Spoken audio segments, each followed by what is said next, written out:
జై శ్రీరామ్. శ్రీమాత్రే నమః. శ్రీ గురుభ్యో నమః. 2024 సంవత్సరం జూలై నెల మాస ఫలితాలు. ఈ జూలై నెల చాలా స్పెషల్. దానికి కారణం ఏంటంటే మనకి ఆషాఢ మాసం జరిగే మాసం కూడా ఈ మాసము. ఈ మాసంలో వచ్చే ఏకాదశినే మనందరం తొలి ఏకాదశి అని పిలుస్తాము.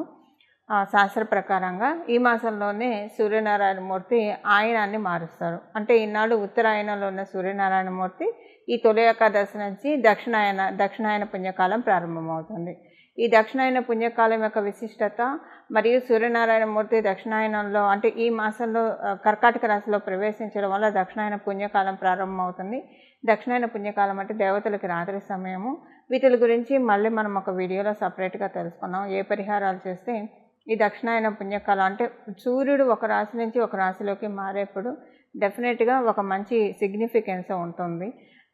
ఎవరైనా ఆత్మవిశ్వాసం లోపించి బాధపడుతూ ఉన్నా, ఆత్మబలం ఆత్మస్థైర్యం లోపించి బాధపడుతూ ఉన్నా, సూర్యనారాయణమూర్తి ఒక రాశి నుంచి ఇంకో రాశికి మారేప్పుడు వాటిని మనం పట్టుకొని వాటికి తగ్గ పరిహారాలు చేసుకోవడం వల్ల వీటన్నిటి నుంచి కమ్ ఓవర్ అవ్వడానికి డెఫినెట్గా ఛాన్సెస్ ఉంటాయి.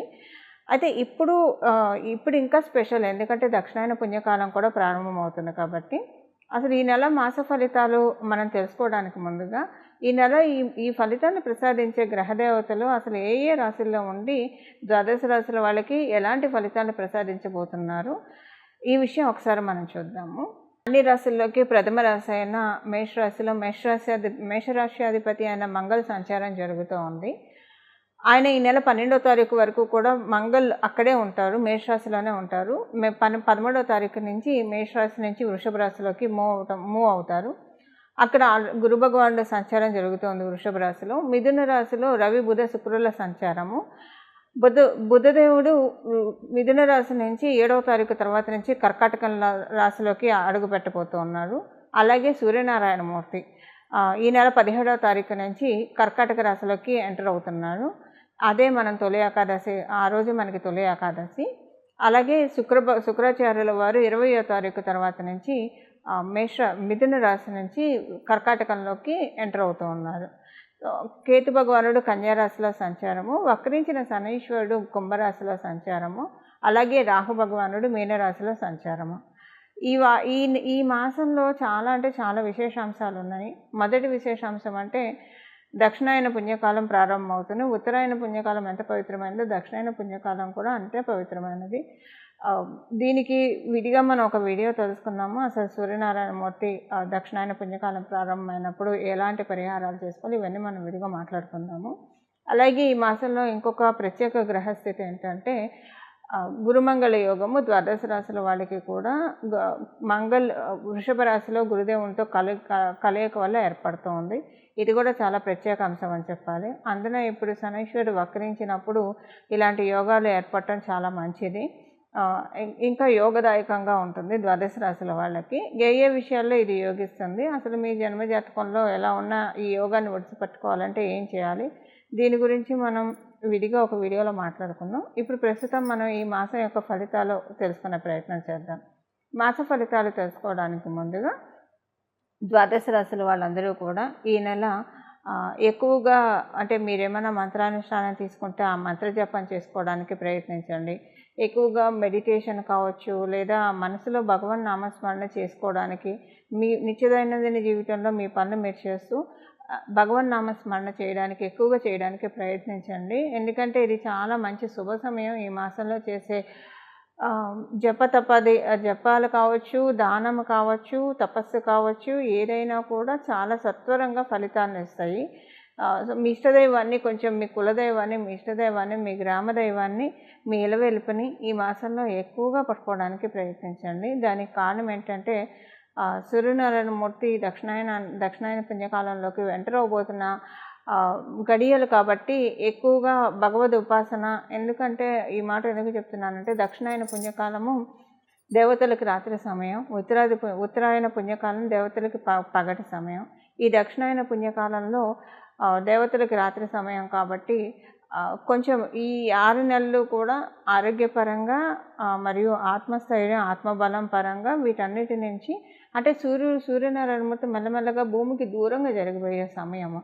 దూరంగా జరిగిపోయే సమయం కాబట్టి ఎక్కువగా ఆధ్యాత్మిక శక్తిని అలాగే మనలో ఉన్న దైవ శక్తిని ఎంత పెంపొందించుకుంటే అంతకంటే మంగళాలు దక్షిణాయన పుణ్యకాలం మనకి అందజేస్తుంది. వీటిని ఒడిసిపట్టుకోవడానికి మనం ప్రయత్నిద్దాం. అసలు ఈ మాసం యొక్క ఫలితాలు ఎలా ఉన్నాయో మనం చూద్దాం. సింహరాశి. సింహరాశిలో పుట్టిన వాళ్ళకి ఈ మాసము కొంచెం డబ్బు ఖర్చు ఉంటుంది. అంటే ఈ డబ్బు ఖర్చు గుడ్ నోట్లోనే ఉంటుందని గుడ్ నోట్లోనే ఉంటుంది. మీ పర్సనల్గా మీకు సంబంధించి ఏదన్నా మీకు మీరేమన్నా కొనుక్కోవడం కానీ, అంటే ఏదైనా గోల్డ్ ఆర్నమెంట్ మీకు కావచ్చు, మీ ఇంట్లోని వాళ్ళకి కావచ్చు, గోల్డ్ ఆర్నమెంట్ కొనడానికో, లేదా ఒక మంచి ఏదైనా ఇంటికి సంబంధించిన గృహోపకరణాలు కొనడానికో, లేదా మీకు సంబంధించిన మేకోవర్కే కొంత డబ్బు ఖర్చు ఉంటుంది. కానీ అనవసరంగా అయితే ఉండదు. ఒక లగ్జరియస్ ట్రిప్కి ఛాన్స్ ఉంది ఈ మాసంలో. ఈ లగ్జరియస్ ట్రిప్ అంటే ఒకటి లగ్జరియస్ ట్రిప్ అన్న అవ్వచ్చు, లేదా మీరు చేసే జర్నీ మీకు చాలా అనుకూలంగా ఉంటుంది. జర్నీ వల్ల మీకు సౌఖ్యం ఎక్కువగా ఉంటుంది. అంటే ముఖ్యమైన ప్రయాణాలు ఏమన్నా ఉంటే కనుక ఈ మాసంలో మీకు పడితే కనుక, దేనికోసమైతే ఏ పని మీద అయితే మీరు ప్రయాణం చేస్తున్నారో ఆ పని చాలా అంటే చాలా సక్సెస్ఫుల్గా లీడ్ అవుతుంది. ఎవరైనా మీకు అంటే మీ మీద ఏదైనా నెగిటివ్ ఇంప్రెషన్ మీ మీద ఎవరికైనా ఉంటే ఆ నెగిటివ్ ఇంప్రెషన్ ఈ మాసంలో దూరం అయిపోతుంది. అంత చక్కగా చాలా పాజిటివ్ ఇంప్రెషన్ రావడానికి ఇది చాలా చక్కటి శుభ సమయం అని చెప్పాలి.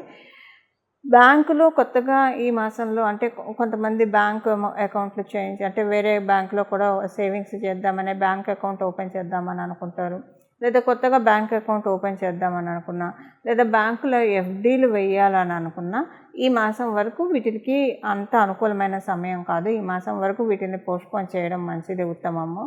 ఒక బ్యాంకులో ఇన్వెస్ట్మెంట్ అనే కాదు, ఏ రకమైన ఇన్వెస్ట్మెంట్స్ చేయడానికి కూడా ఈ మాసం అసలు పూర్తిగా అనుకూలం కాదు. ఈ విషయంలో కొంచెం జాగ్రత్తగా ఉండాలి. మీరు చేసిన ఇన్వెస్ట్మెంట్ అంటే అది లాస్ అవుతారు అని కాదు, లేదా విడిగా పోతుందని కాదు, మోసపోతారు లాస్ అవుతారని కాదు. సపోజ్ బ్యాంకులో వేస్తే మీకు మోసపోవడం లాస్ అవ్వడం ఉండదు.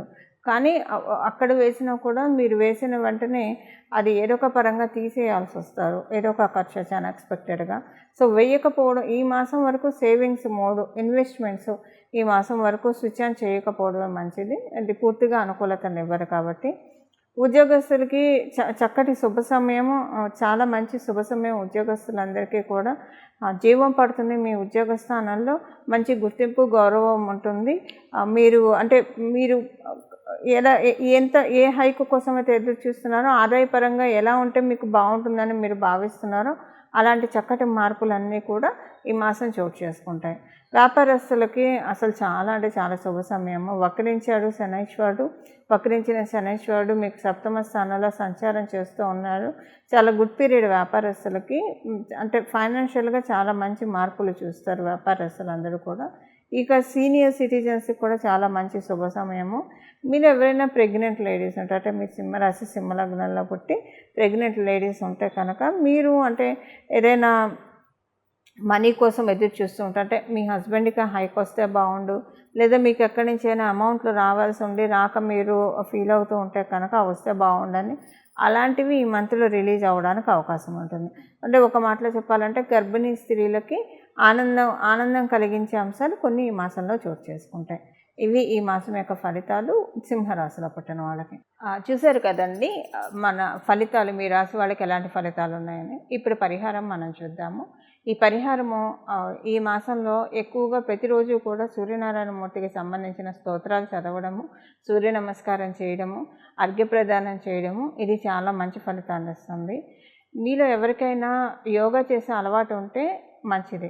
ఒకవేళ యోగా చేసే అలవాటు లేకపోతే కనుక ఈ మాసం నుంచి చేయడానికి ప్రారంభించండి. పతంజలి యోగ సూత్రాలు పట్టుకుంటారా, ఏదో ఒక రకంగా సూర్య నమస్కారాల ద్వారా యోగా ప్రక్రియ చేస్తారా, ఎలాగలా ఈ మాసం నుంచి యోగా చేయడానికి ప్రాక్టీస్ చేయండి. ఈ మాసము అనుకూలతలు ఎక్కువగా ఉన్నాయి. ఎందుకంటే యోగా ఇలాంటివి చేయడం వల్ల ఈ మాసంలో అంటే ఈ మాసం నుంచి మీరు కంటిన్యూటీ బాగా ఎక్కువగా అవకాశం ఉంటుంది. దీనికి ప్రత్యేకించి కారణం ఏంటంటే జీవకారకుడైన గురు భగవానుడితోటి మంగళ కలుస్తున్నారు. మంగళ కలవడం వల్ల ఏంటంటే ఈ జిమ్ములు, ఎక్సర్సైజెస్, యోగా ఇలాంటివన్నీ రాహువు మరియు మంగళ వీళ్ళిద్దరూ బాగా ఉంటే కనుక వాళ్ళు చాలా చక్కగా చేయిస్తారు వాళ్ళ చేత. ఈ 2 ప్లానెట్స్ కలిసి చేయిస్తారని చెప్పాలి, చేస్తారనే దానికన్నా కూడా. అలాగా ప్లానెట్ మంగళ్ వెళ్ళి గురు భగవానుడితో కలవడం వల్ల ఇది చాలా విశేషాంశం అవుతుంది. ఈ మాసంలో చేసే యోగ ప్రక్రియలు ఇవన్నీ కూడా మన ఆరోగ్యాన్ని చాలా చక్కగా స్టిమ్యులేట్ చేస్తుంది. మన దేహ ఆరోగ్యాన్ని, శారీరక ఆరోగ్యంతో పాటు మానసిక ఆరోగ్యం కూడా చాలా బాగా దృఢపడుతుంది, గట్టిపడుతుంది. సో దీనివల్ల ఏంటంటే మనం చక్కటి నిర్ణయాలు తీసుకొని మన లైఫ్ని చాలా చక్కగా లీడ్ చేయగలుగుతాం. అయితే ఇప్పుడు చేయగలిగిన వాళ్ళు ఓకే, చేయలేని వాళ్ళు అంటే కొంచెం ఏజ్డ్ పీపుల్ కావచ్చు, గర్భిణీ స్త్రీలు కావచ్చు, అలాగే మరి పసిపిల్లలు కావచ్చు, కొంతమందికి ఆరోగ్యం సహకరించక కూడా చేయలేని వాళ్ళు ఉంటారు. ఆరోగ్యం సహకరించి అంతా చేయగలిగే వాళ్ళు యోగా చేయడం బెస్ట్ రెమెడీ ఈ మాసంలో. ఒకవేళ వీటికి ఎక్సెప్షన్గా ఉన్నవాళ్ళు ఏం చేయాలో ఇప్పుడు మనం తెలుసుకుందాం. వీటికి ఎక్సెప్షన్గా ఉన్నవాళ్ళు ఈ మాసం మొత్తం కూడా విష్ణు సహస్రనామం వినడము లేదా చదవడము, లలిత సహస్రనామం వినడం చదవడం చేయాలి. ప్రతిరోజు విష్ణు లలిత చదవడం వినడం చేస్తూ ఉంటే చాలా మంచిది.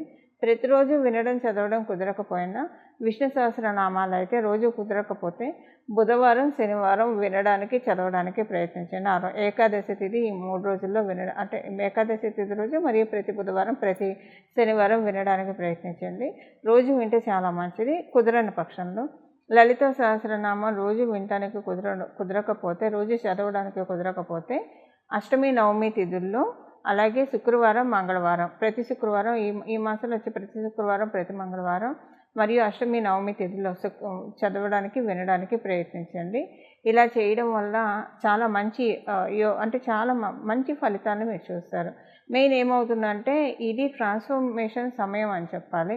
ఎందుకంటే సూర్యనారాయణమూర్తి ఆయనాన్ని మారుస్తూ ఉన్నాడు కాబట్టి, దక్షిణాయనానికి అడుగు పెడుతూ ఉన్నాడు కాబట్టి ఇది ఒక మంచి అట్మాస్ఫియర్లో చాలా చేంజెస్ వస్తాయి. ఈ చేంజెస్ని మనమంతా క్యాప్చర్ చేసుకోవడానికి, అంటే పాజిటివ్గా మనం మార్చుకోవడానికి అండ్ పాజిటివ్ చేంజెస్ని మనం లైఫ్లోకి ఆహ్వానించడానికి ఈ పరిహారాలు చాలా చక్కగా ఉపకరిస్తాయి. మంగళం. నమో భగవతే వాసుదేవాయ.